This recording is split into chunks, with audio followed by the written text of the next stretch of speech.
Shabbat Shalom, como estamos? Tudo bem? É com muito grande prazer, né, que o Altíssimo nos tem abençoado para que possamos gravar esses vídeos e levar até vocês um entendimento diferente do que os cristãos estão acostumados. E vamos continuar e terminar esse livro que é a Carta dos Efésios, que Paulo escreveu, né? Carta aos Efésios. E já fizemos 2 vídeos, o primeiro era só do capítulo 1, o segundo foi do capítulo 2 e 3, e esse daqui vai ser do capítulo 4, 5 e 6, acredito. Né? E vamos iniciando, para que não se demore muito, né? Não se prolongue muito esse vídeo. Mas é mais um vídeo onde vamos transferir algumas ideias, né? Alguns pensamentos, algumas análises que a gente vem fazendo, para que você também possa, né,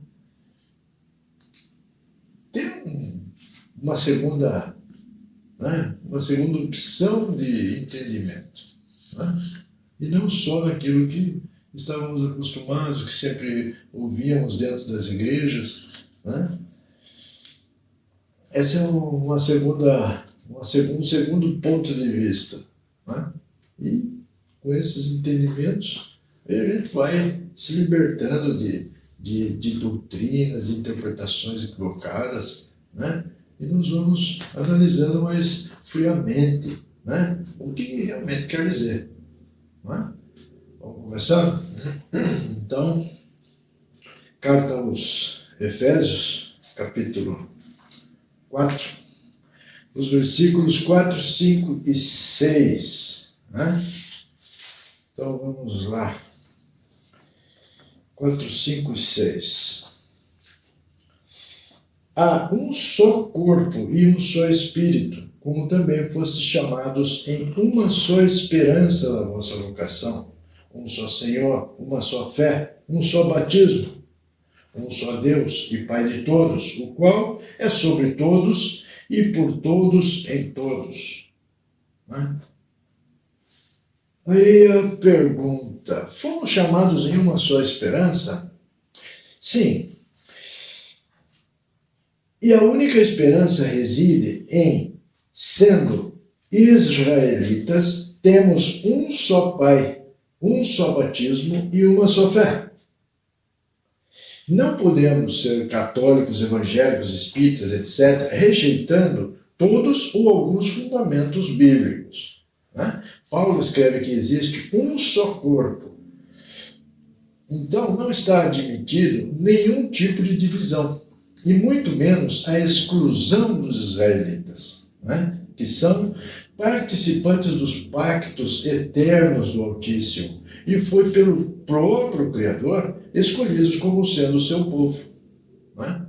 Aí mais na frente a gente vai se aprofundar um pouco mais nessa relação. Né? Aí vamos então para o versículo 11 e 12 do mesmo capítulo 4. Né? Diz assim, e ele mesmo Deus para uns apóstolos, outros profetas, outros para evangelistas e outros para pastores e doutores, querendo o aperfeiçoamento dos santos para a obra do ministério, para a edificação do corpo de Cristo. Então, mais uma vez, Paulo está se referindo ao corpo de Cristo, que é um só. Cristo, né, o Mashiach é a cabeça, e o corpo é um só. Aí a pergunta, mas o Messias deu dons para ser apóstolos, profetas, evangelistas, pastores, etc. Para quem então? Né? Para aperfeiçoar os santos. E quem são os santos? Uma vez santo, é necessário aperfeiçoar? Sim. Quem são os santos? são eles que falamos em outros vídeos. Muitas e muitas vezes estamos falando a esse respeito, né? Para aperfeiçoar os santos, para aperfeiçoar os israelitas, né? Parece um pouco maçante ou repetitivo, né? O entendimento, mas não era assim, né? Quando estavam nas igrejas, porque nos ensinávamos em doses homeopáticas, né? Essas doutrinas espúrias. Um versículo apenas fazia toda uma pregação, né? Ano atrás ano, metendo em nossas cabeças esses falsos entendimentos de falsos mestres, né? Então, hoje, o que nós estamos fazendo através desses vídeos é trazendo a realidade bíblica, né? Vamos deixando esses ensinamentos, essas interpretações que não têm muita raiz, né, com a verdade. E temos que ser, sim, né, objetivos, claros, específicos, né, para trazer um entendimento verdadeiro, bem embasado. Então, sempre estamos falando de israelitas, de Torá, e cada carta, praticamente cada versículo, né, temos o mesmo entendimento. Existe um equilíbrio com respeito às Escrituras. Entende? Não é que fala uma coisa e depois do outro lado fala outra coisa, mais ou menos. Não tem nada de mais ou menos. A palavra é numa linha reta, desde que ela começou, né, com a criação, lá em Gênesis. Então ela vai e ela desenvolve, né, aquele mesmo método, o mesmo tipo de conduta, né, para os santos, para os escolhidos. E esse mesmo método de conduta, ele segue, termina o Velho Testamento, começa o Novo Testamento nos Evangelhos e vai até Apocalipse, nessa mesma linha de raciocínio, de conduta. Isso se chama equidade. A palavra ela é equilibrada, do começo ao fim, né? Então não é que, o Velho Testamento era assim, aí o Novo Testamento veio, o Mashiach aboliu a Torá. Definitivamente não tem nada disso, isso é balela, né? Isso são falsos evangelhos que estão ensinando para vocês entendimentos falsos, né, tirados das cartas de Paulo.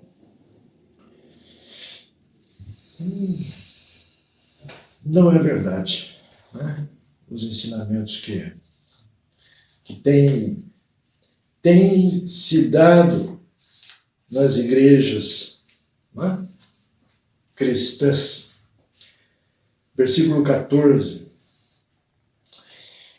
Para que não sejamos mais meninos inconstantes, levados em roda por todo o vento de doutrina, pelo engano dos homens, que com astúcia enganam fraudulentamente. Então, Paulo aqui, ele está sendo muito claro, né? E usando de bastante metodologia, né? Essa metodologia vem da Torá, né? Vem das leis, vem da vontade do Altíssimo, do Criador. E Paulo orienta as pessoas, né, para que não sejam enganadas. Por quem?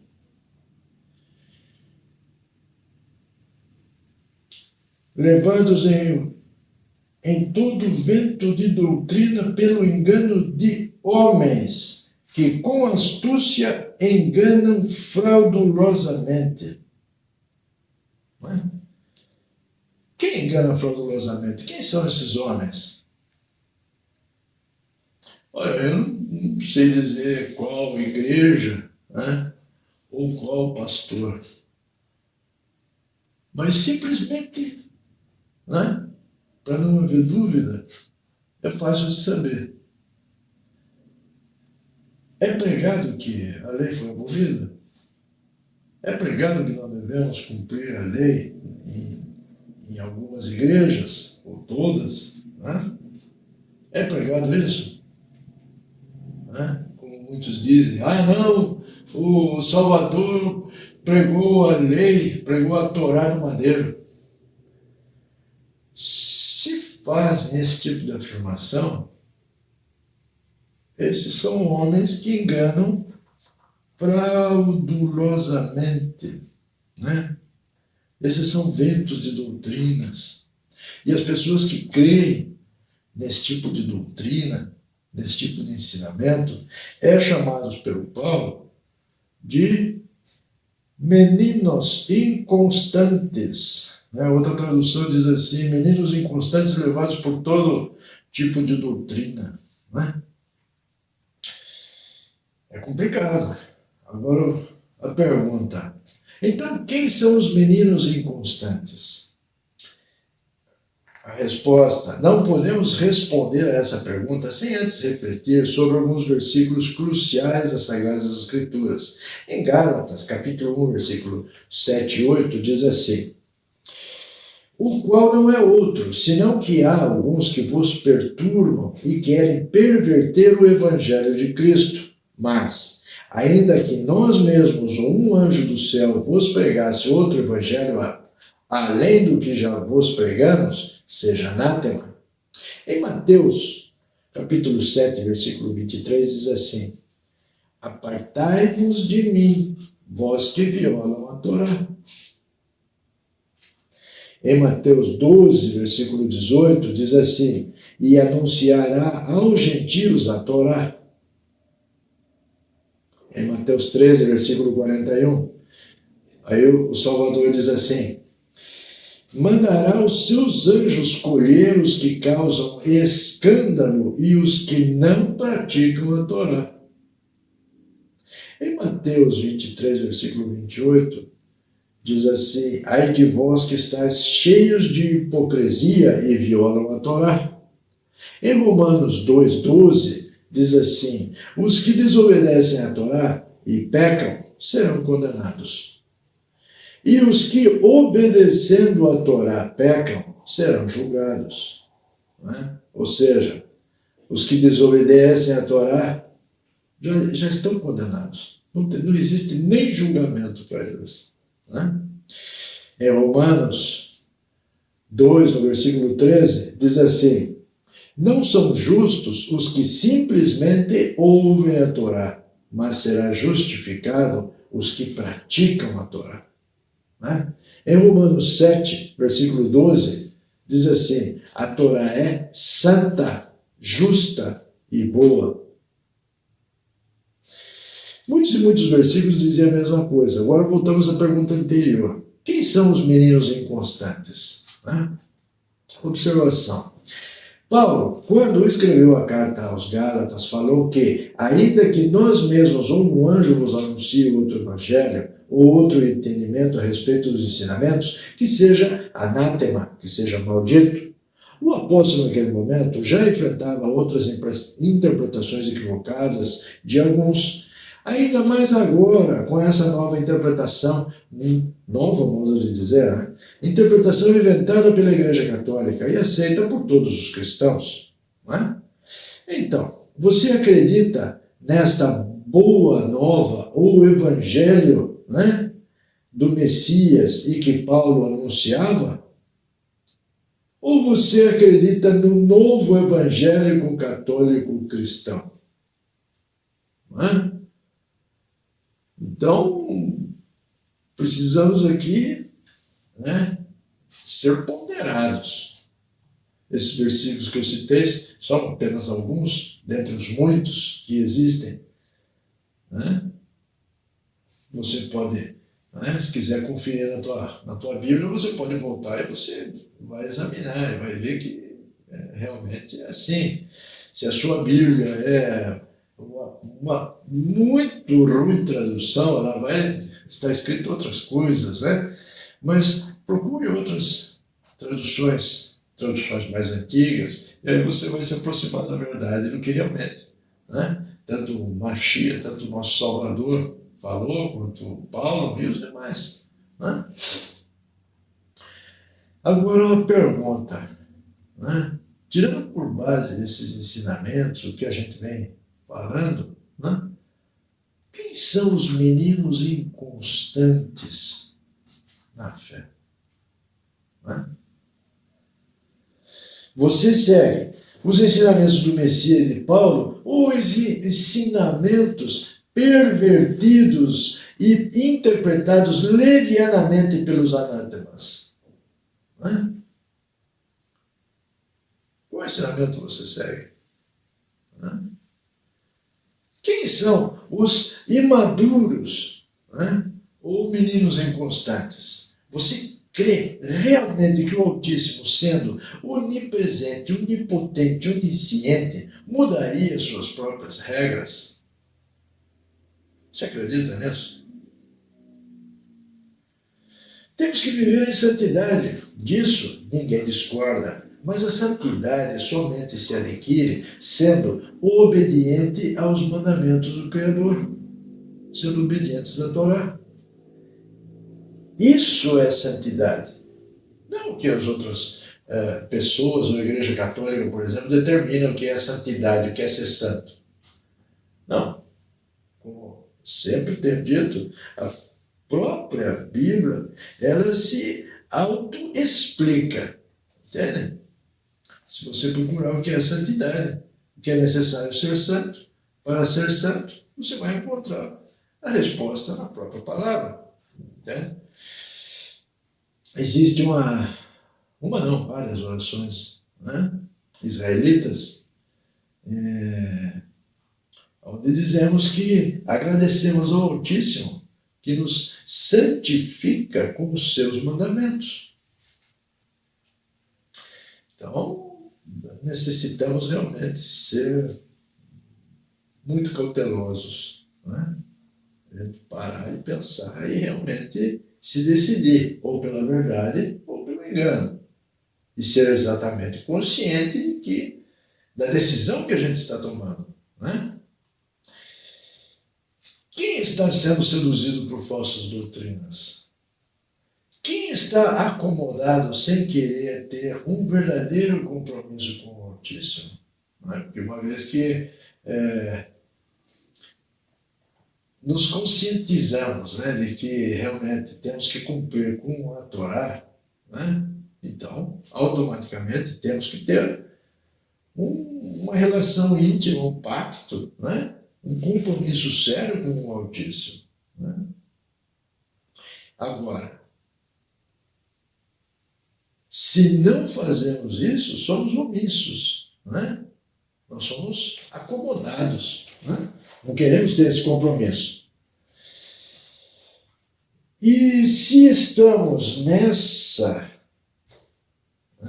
nesse nível de entendimento, conhecendo a verdade, conhecendo a respeito dos Escritos, né? Quem são os meninos da fé? Né? Aí deixamos para, como diz, cada cabeça uma sentença, né? Versículos 15 e 16. Antes, seguindo a verdade em caridade, cresçamos em tudo naquele que é a cabeça Cristo, do qual todo o corpo, bem ajustado e ligado pelo auxílio de todas as juntas, segundo a justa operação de cada parte, faz o aumento do corpo para a sua edificação no amor. Né? Pergunta, qual é o corpo do qual o Messias é a cabeça? O corpo é cada um de nós, desde que, em total unidade. Aí voltamos a falar a respeito, né, do corpo outra vez. Eu e você unidos, e não israelita unido, católico unido, evangélico unido, cada um em suas crenças, né? A união que Paulo prega, do qual o Salvador é a cabeça, é a união total na boa oliveira, como está em Romanos, capítulo 11, versículos do 11 ao 32. Né? Temos que ser verdadeiramente um só corpo, ou um só povo. Isso está muito claro. Então, se temos que ser um só corpo, como encaixar o versículo 1 de Romanos capítulo 11, que diz assim: pergunto, pois, acaso rejeitou Deus o seu povo? De modo nenhum, porque eu também sou israelita, da descendência de Abraão, da tribo de Benjamim.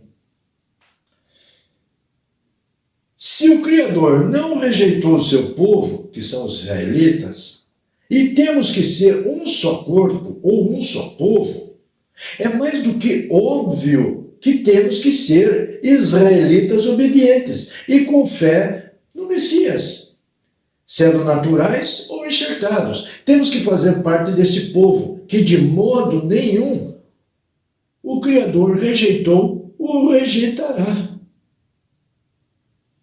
Hã? Volta à mesma pergunta ali do capítulo 11, versículo 1, onde Paulo diz: rejeitou Deus ao seu povo? De modo nenhum. E o que Paulo fala? Não é? Que temos que ser um só corpo. Eu volto a dizer, não podemos ser um corpo evangélico, um corpo católico, um corpo israelita, 3 corpos, não. Temos que ser um só corpo. Agora, se o Altíssimo não rejeitou, nem rejeitará, né, os israelitas, esse é o único corpo que existe. Queira você aceitar ou não, irmão. Entende? Não é porque você não gosta da verdade, da realidade, entende? Que ela passa a ser mentira porque você quer. A verdade, ela ultrapassa todos os limites, todas as paredes. Não dá para se conter a verdade dentro de um frasco. Ela escapa. Ela aparece. E não podemos, meus irmãos, acreditar mais nessas balelas. Esses líderes religiosos, né, eles se aperfeiçoaram, tem faculdade, né? A faculdade de teologia, por exemplo. O que é a faculdade de teologia? Né? Nada mais é de uma faculdade que ensina como mentir, né? Dizendo que está na Bíblia. Nada mais do que isso. Sabe como é que a faculdade de teologia, eles começam assim. Primeiro, eles provam, o que eu estou falando foi não só de um, foi de várias pessoas que fizeram a faculdade de teologia, né? E depois disseram, quando a gente começa lá, eles começam a tirar todas as nossas bases, né? Aquilo que a gente acredita. Então eles eliminam tudo que a gente acredita. Né? Eu falei, mas como isso? Não, eles começam a dar outras informações, evidências, né?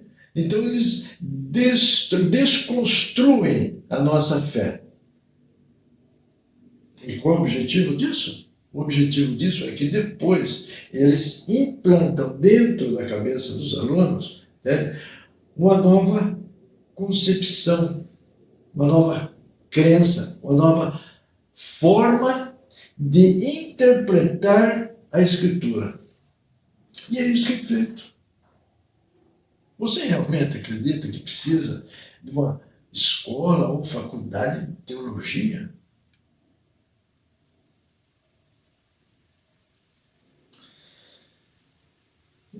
Não precisamos, irmãos.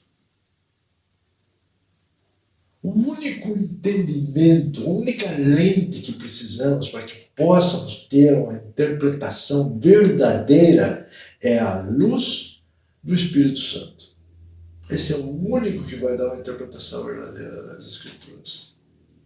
Não é faculdade, não é doutorado, não é pastor, não é padre, não é ninguém, né, que vai nos dar uma verdadeira interpretação. Então, se você quer realmente se libertar, joelho dobrado, clame ao Altíssimo, peça a Ele do Espírito Santo,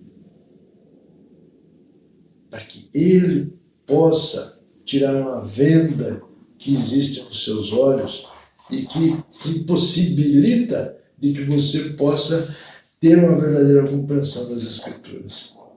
Entende? Continuando, versículos 17 e 18. E digo isto e testifico no Senhor, para que não andeis mais como andam também os outros gentios, na vaidade do seu sentido, entenebrecidos no entendimento, separados da vida de Deus pela ignorância que há neles, pela dureza do seu coração.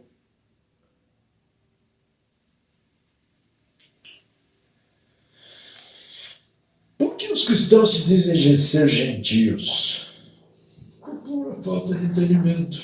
Já ouvi muitas e muitas vezes as pessoas batendo no peito, não, eu sou gentio.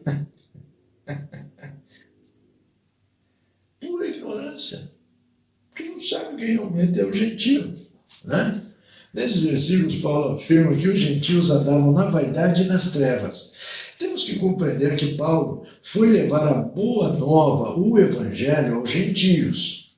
Mas é para que eles possam ser enxertados na boa oliveira e não para que eles continuem a viver sendo gentios. É muito fácil, né? No versículo 19 a 22, né?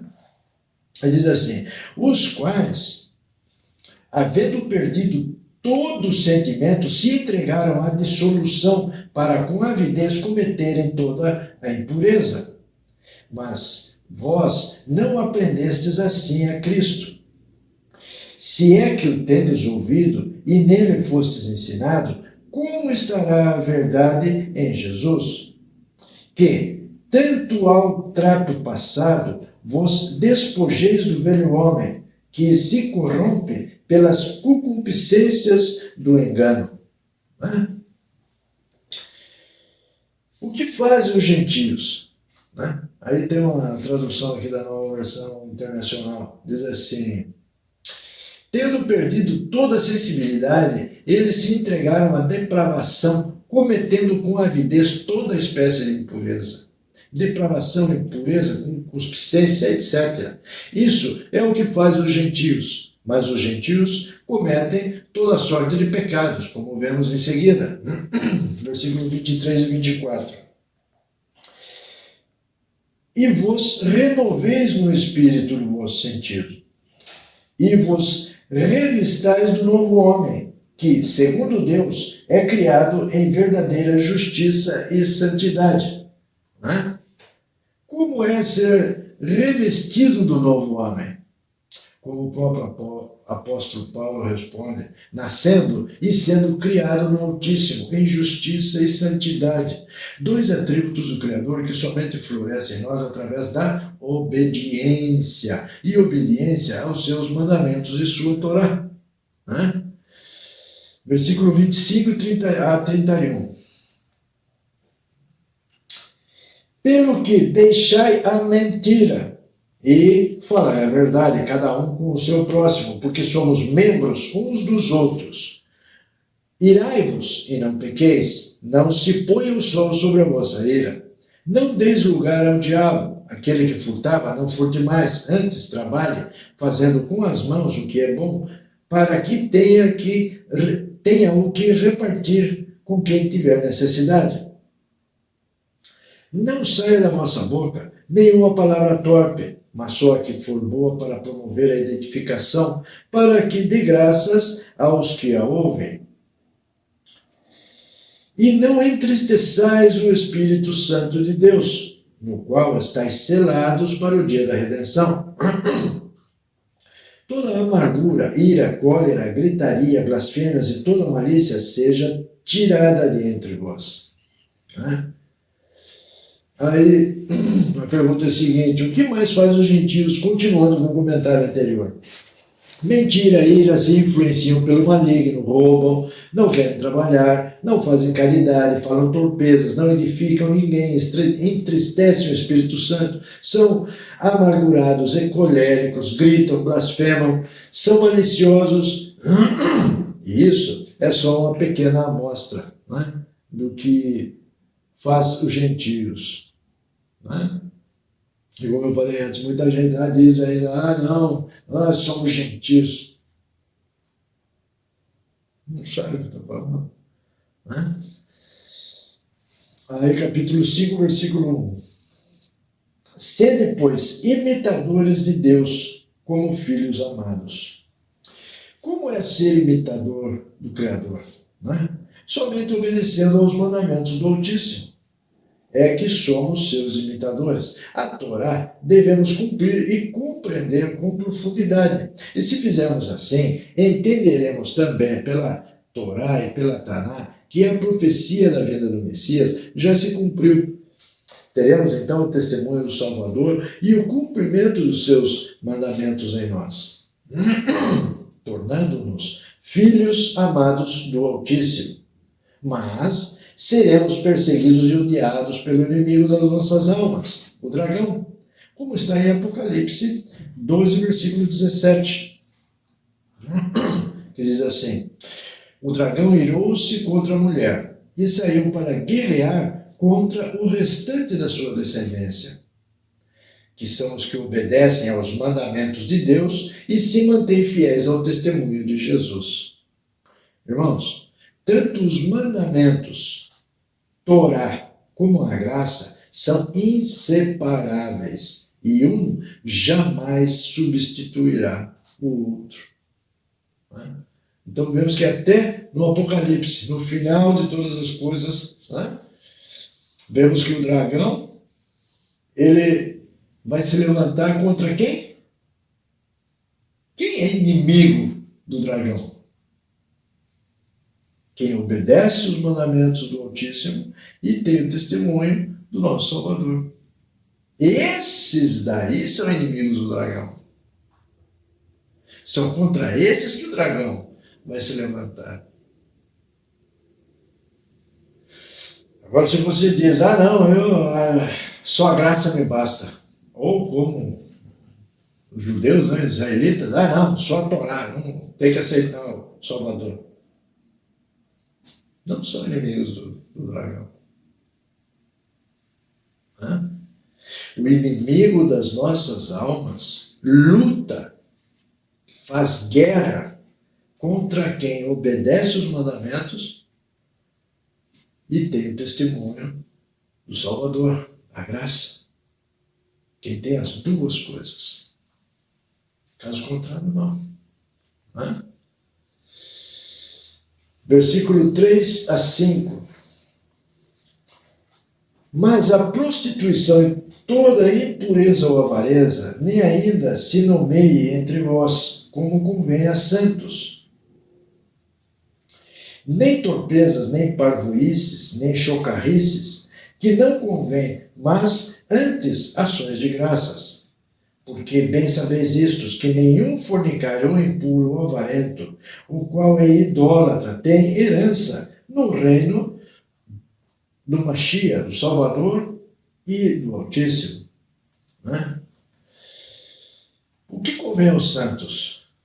Paulo condena aqui mais algumas atitudes dos gentios, como prostituição, impureza, avareza, torpeza, parvoíce, que é tolice, chocarrice, que é zombaria, fornicação, impureza, avarícia, idolatria. E tudo isso também é condenado na lei que Paulo obedecia. Mas não é condenado nas leis seculares. Não é condenado. Que lei que Paulo obedecia e ensinava aos demais? E aí muitas pessoas têm a coragem de dizer que Paulo era contra a lei, contra a Torá.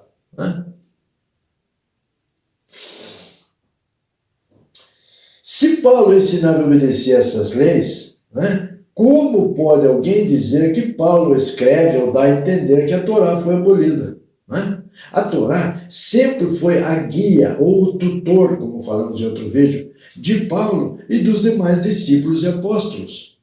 Né? O que convém aos santos? Obedecer a Torá. É o que convém aos santos. Né? Versículo 6.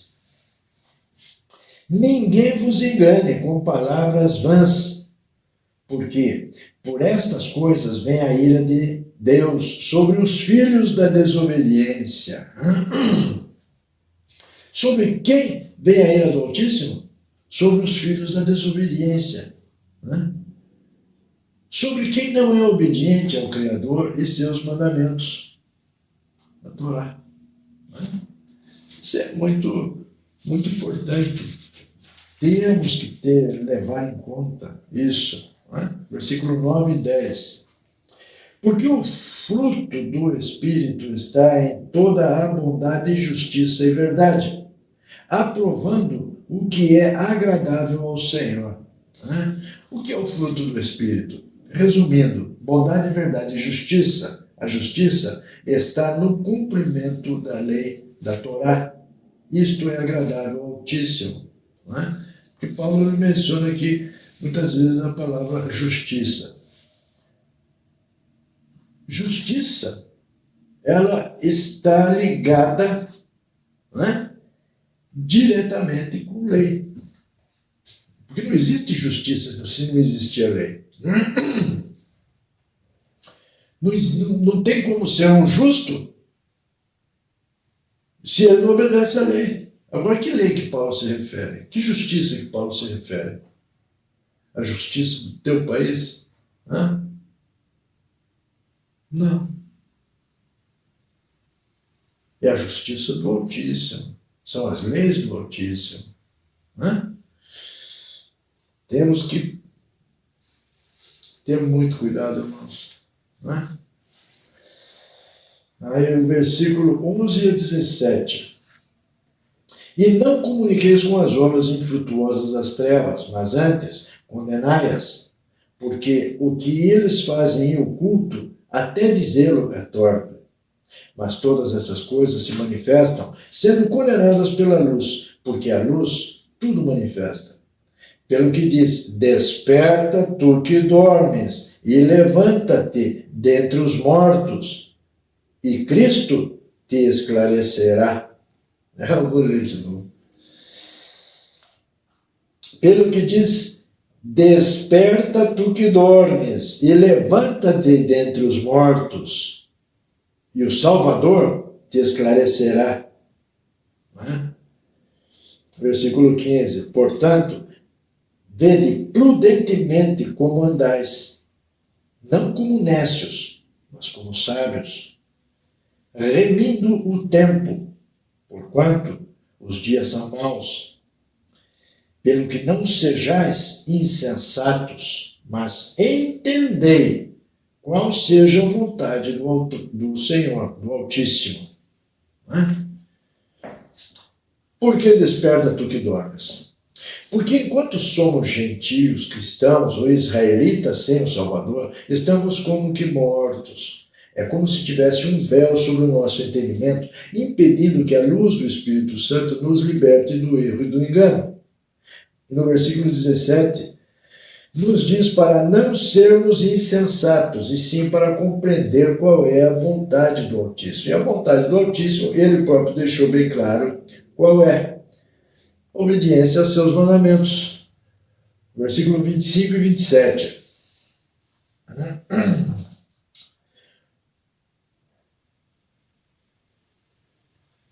Vós, maridos, amai vossas mulheres, como também Cristo amou a igreja, a Cajala, e a si mesmo se entregou por ela, para a santificar, purificando-a com a lavagem da água pela palavra, para a apresentar a si mesmo, Cajala, comunidade gloriosa, sem mácula, nem ruga, nem coisa semelhante, mas santa e irrepreensível. Nosso Salvador purificou a carcada. Sim, o Messias purificou a carcada. Como? Pela Torá. Né? Está aqui muito claro. Né? Para a santificar, purificando-a com a lavagem da água pela palavra. Que palavra? Pela Torá. Capítulo 6, versículo 1 a 4. Vós, filhos, sede obedientes a vossos pais no Senhor, porque isto é justo. Honra teu pai e tua mãe, que é o primeiro mandamento com promessa, para que te vá bem e vivas muito tempo sobre a terra. E vós, pais, não provoqueis a ira a vossos filhos, mas criai-os na doutrina e admoestação no Senhor. Então vamos lá. Obedecer aos pais é um mandamento com promessa. Sim, mas Paulo escreve que é o primeiro mandamento com promessa. E nos 10 mandamentos, ele é o único. Né? Se Paulo escreve que ele é o primeiro, é porque existem muito mais mandamentos com promessa, que encontramos então na Torá e que estamos condicionados a eles. Né? Então Paulo está dizendo, honra teu pai e tua mãe, que é o primeiro mandamento com promessa. Né? Interessante, né? Paulo está falando que existem mais mandamentos com promessa. Né? E honrar pai e mãe é o primeiro. Mas por que Paulo está falando assim se Paulo é contra a Torá? Né? Não tem sentido, né? É esquisito. Né? Paulo também escreve para educar seus filhos onde? Na doutrina. Doutrina? Que doutrina? Paulo escreveu, eduque seus filhos na Torá. Não tem nada desse negócio da doutrina. Que doutrina é essa? Né? Então, quer dizer que, por exemplo, né? Na Índia, conhecido e sabido é que eles têm uma infinidade de deuses. E cada comunidade, né, desses deuses pagãos existe uma determinada doutrina. Tem inclusive uma determinada doutrina lá que diz que a vaca é um deus, né? Tanto que não pode matar. Então, quando eles pegam a Bíblia, aí eles veem lá, né? Você tem que educar o seu filho de acordo com a doutrina, né? Com a doutrina de deuses pagãos, então está tudo certo. Então, essas traduções que trazem, usam de absurdo, sabe? Para nos levar para o erro e para o engano. E muita gente cai. Né? Na verdade, é que Paulo escreveu. Eduquem seus filhos na Torá.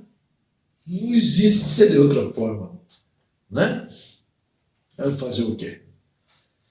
Cada um acredita naquilo que convém, né? Versículo 10 a 18.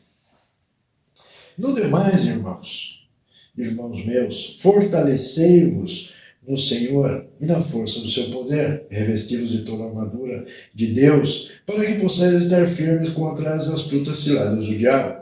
Porque não temos que lutar contra a carne e o sangue, mas sim contra os principados e contra as potestades, contra os príncipes das trevas desse século, contra as hostes espirituais da maldade nos lugares celestiais. Portanto, tomai toda a armadura de Deus para que possais resistir no dia mau. E havendo feito tudo, ficai firmes. Estais, pois, firmes, tendo cingidos os vossos lombos com a verdade, e vestido a couraça da justiça, e calçados os pés na preparação do evangelho da paz, tomando sobretudo o escudo da fé, com o qual podereis apagar todos os dardos inflamados do maligno. Tomai também o capacete da salvação e a espada do Espírito, que é a palavra de Deus, orando em todo o tempo, com toda a oração e súplica no Espírito, e vigiando nisto com toda a perseverança e súplica por todos os santos. Amém. O que é a armadura do Criador? Não é? A armadura do Criador é mais ou menos como Paulo descreveu. O interessante é de onde Paulo tirou essa comparação. E nada mais, nada menos que da Torá e da Taná. Né? Pois, sobre a armadura, nós encontramos em Isaías capítulo 59, versículo do 15 ao 21, onde encontramos vínculos com o serviço sacerdotal do templo. Cingido em vossos lombos, falando sobre o cinto da verdade e da justiça. Êxodo capítulo 28, versículo 8, Isaías capítulo 11, versículo 5. Calçados nos pés com a mensagem da Shalom, da paz, Isaías capítulo 52, versículo 7. Escudo da fé, que é Emuná. Nosso escudo é o Altíssimo, é de onde vem a força para apagar os dardos inflamados do maligno. Salmos capítulo 28, versículo 7. Escudo da fé, esse já falei, 7. O capacete da salvação, Êxodo, capítulo 28, versículo 37. Espada do Espírito, que é a palavra do Criador, a Torá. Compreendemos, mais uma vez, que Paulo sempre esteve alinhado em seus ensinamentos. E seus ensinamentos estão todos entrelaçados com a Torá. A pergunta: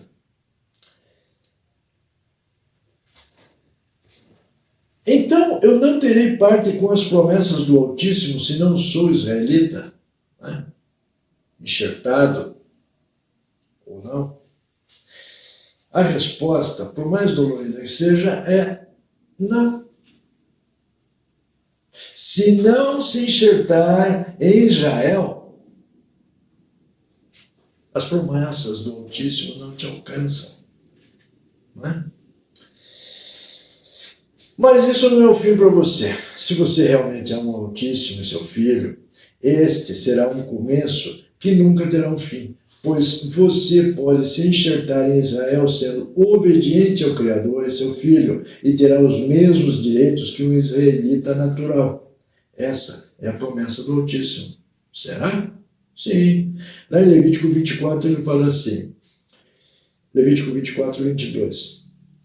Uma mesma lei tereis, tanto para o estrangeiro como para o natural, pois eu sou o Senhor vosso Deus.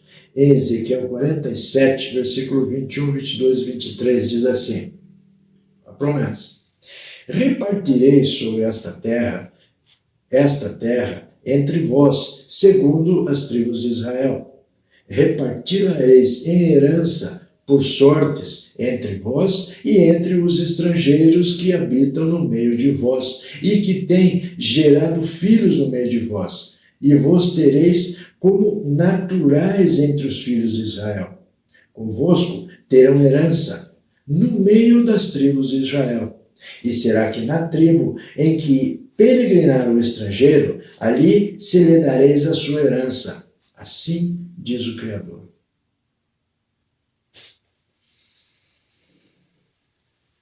É muito, muito interessante, muito profundo.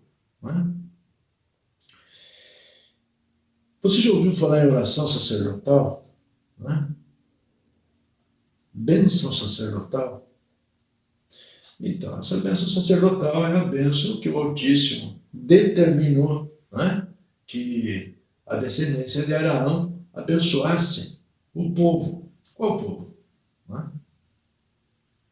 O povo israelita. Aí diz assim, lá em número 6, versículo 22 até o 27, né? Diz assim, a abreviação do nome do Altíssimo é Yah, né? E eu vou usar essa abreviação. E falou Yah a Moisés, dizendo, fala a Araão e a seus filhos, dizendo: assim abençoarei os filhos de Israel, dizendo-lhes: Iá te abençoe e te guarde. Iá faça resplandecer o seu rosto sobre ti e tenha misericórdia de ti. Iá sobre ti levante o seu rosto e te dê a paz. Assim porão o meu nome sobre os filhos de Israel e eu os abençoarei. Irei compartilhar esses versículos em hebraico e poderão ver que o Altíssimo manda abençoar os filhos de Israel com o seu nome. Ou seja,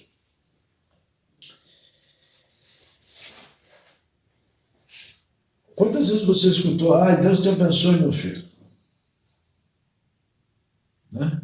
Ou o pastor abençoando lá na igreja: bênção sacerdotal. Né? Vão em paz, o padre, vão em paz e que o Senhor os abençoe. Que Deus o guarde, que Deus te proteja. A bênção correta é essa. Colocar o próprio nome do Altíssimo, né, sobre os filhos de Israel para serem abençoados. E não foi escrito, foi dito que qualquer que colocar o nome do Altíssimo sobre si ou sobre os seus filhos vai ser abençoado. Eu vou publicar uma foto em hebraico, né? E aí no lugar do nome do Altíssimo está as letras Yod-He, Vav-He, né? E a abreviação dessas letras é Iá. E aí é fácil de compreender que o Altíssimo não falou: você colocar o nome de Deus sobre os filhos de Israel e os abençoarei. Não. É muito mais profundo. Tudo tem essa raiz na Torá, entende? Toda a nossa crença, as nossas bênçãos, a nossa salvação, ela está toda, né, do começo ao fim, interligada. E não se pode, irmãos, não se pode acreditar nesses líderes, né, que deixam toda essa verdade, né, anterior, que é o que você conhece como Velho Testamento, né, de fora, e fazem o novo entendimento, a nova doutrina para o Novo Testamento, né, de acordo com o que eles querem que seja, porque não tem base. Né? As pessoas inventam, né, essas doutrinas, né, e tratam de enfiar a goela abaixo do povo, e o povo acredita. Esse é o problema. Né? Mas a própria palavra diz: o meu povo é enganado porque lhe falta conhecimento. E o conhecimento de onde que vem? Torá. Né? Por que falta conhecimento das pessoas? Por que as pessoas são enganadas? Porque não buscam a verdade. Porque buscareis a verdade vos libertará. Agora, se não busca a verdade, vai continuar sendo escravos do engano, do erro. Né? E dando lucro para quem os está enganando. Né? É muito complicado. Agora, os outros versículos, eles falam mais de despedida, de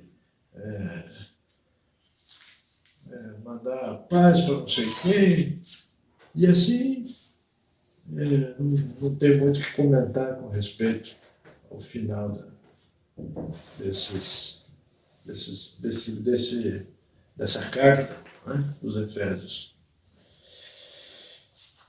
E assim, irmãos, mais uma carta esclarecedora de Paulo, né, onde nos diz, nos ensina, nos deixa entender né? Que a Torá é válida, a lei é vigente e temos que ser enxertados em Israel. Não existe outra opção. Não existe outra opção. Podemos, né, relutar a respeito a isso, né?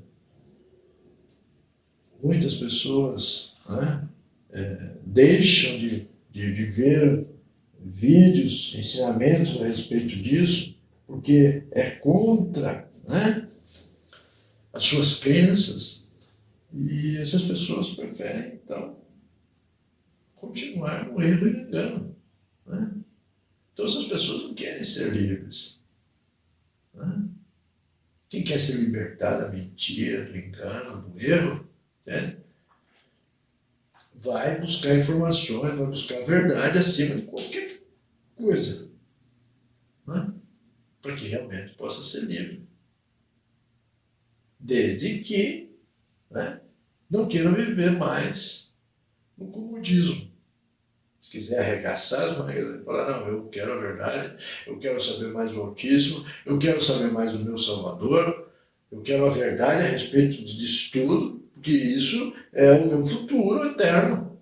Né? Eu vou buscar, custe o que custar, aconteça o que acontecer. Se tiver que fazer qualquer coisa, eu vou fazer que seja a verdade, que seja da vontade do Altíssimo. Eu vou lutar, eu quero me libertar de mentira, eu não quero mais viver a mentira. Né?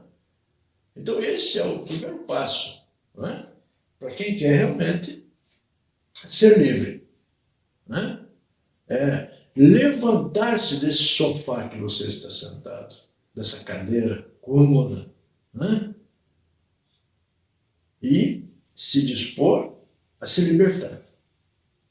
Agora, enquanto você ficar aí, né, bebendo esse leitinho que oferece, esse leitinho azedo, né, que oferece dentro dessas igrejas, né, você vai ser dominado, você vai ser enganado, né? E vai morrer assim, né? Por comodismo. Não tem outra palavra, não, para dizer que, não, que eu aprendi assim, não sei o que e tal, eu não tenho muitas informações que possam nos trazer a verdade. Não, hoje temos tudo. Né? Hoje existe a internet aí, um monte de informações. Você baixa no seu computador, no seu celular. Eu tenho um programa, né, chama-se My Bíblia. Né? Tem uma infinidade de versões bíblicas que você pode descarregar no seu celular. Eu mesmo tenho, acho que 10 versões diferentes que eu baixei através do My Bíblia, né, no meu celular. E buscando a verdade, buscando se libertar. Né?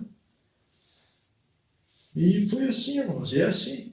Agora, se você quer continuar sentadinho aí, né, o seu círculo de amigos, né, irmãos da igreja, um dia um fim de semana um vai na casa de um, outro vai na casa de outro, as crianças tudo brinca, né? Tá tudo bem. Estão todos os irmãos juntos, indo para a perdição. Essa é a verdade, irmãos.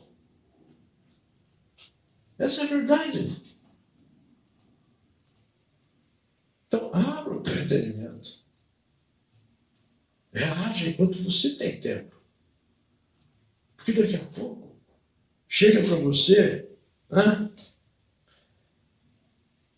Se você tiver sorte, chega para você o seu arrebatamento pessoal. E aí você já não pode fazer mais nada. E aí é tarde para qualquer coisa. E aí sim, as coisas vão ficar muito feias para você. Então, irmãos, o que eu desejo para vocês realmente é que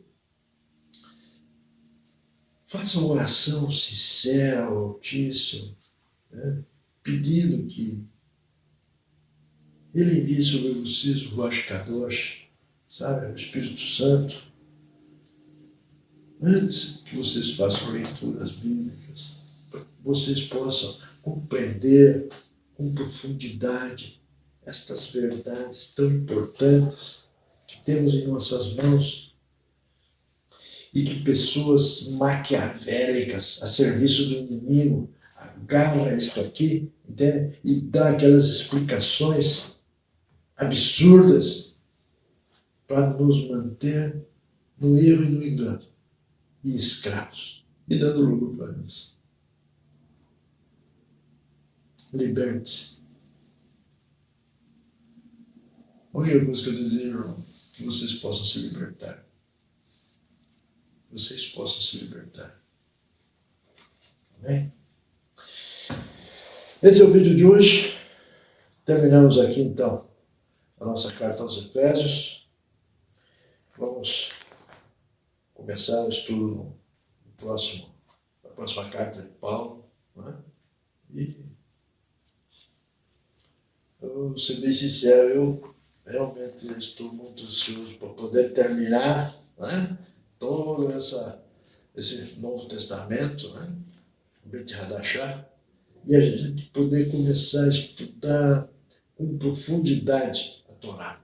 Eu quero muito, sabe, começar a estudar de verdade mesmo a Torá, e trazer vídeos, e trazer entendimento, né, para que a gente possa continuar crescendo juntos. Tá bom? Mas vamos um passo de cada vez. Ok? Que o Altíssimo abençoe grandemente você, em nome do nosso Mashiach, do nosso Salvador. Amém? Shalom, shalom.